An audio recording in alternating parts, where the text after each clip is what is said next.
Right on the last Friday evening in July this summer, we had a fatal collapse of our ceiling, or of our roof of the upstairs, which poured through the entire building, damaged every classroom, and it was pretty major. It was very devastating.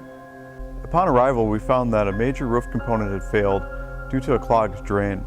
The day before, the area had received over 3 inches of rain.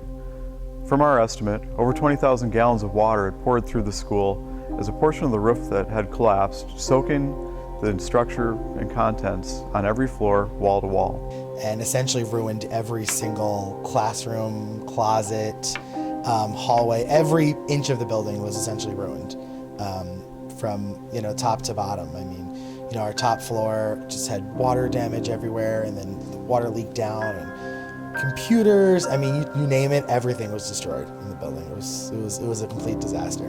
Immediately we recognized, along with the staff, that this was going to be quite an undertaking if we'd hoped to have the school open by the planned start of the school year, which was the first week in September, which at that time was less than 70 days away.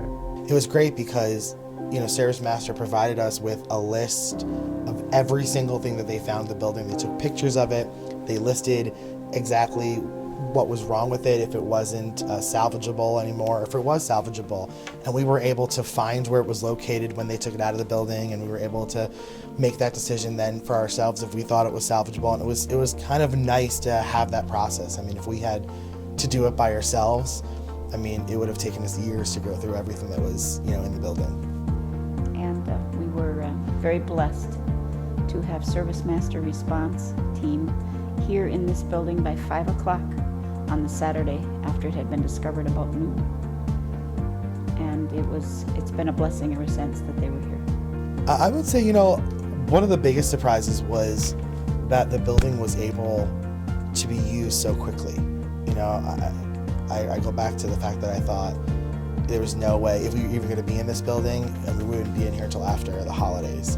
And to know that in about 2.5 months, the building was open, I had students in, they were happy to see the building, we had teachers that were able to be in their classrooms, and normalcy, when I didn't think we were going to see normalcy for months. Challenges include sorting through the contents to determine salvageability, and the packing of the entire school, drying, demolition, and reconstruction.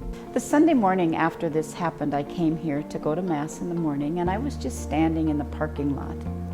And I might cry when I tell you this. But one of the ServiceMaster men, I think it might have been a Jason, was outside, and he asked me if I had a connection. And I said yes. And I told him I taught here for over 35 years. And he gave me a hug and said he was so sorry for my loss. And I hadn't thought about it being what a loss it was until that moment.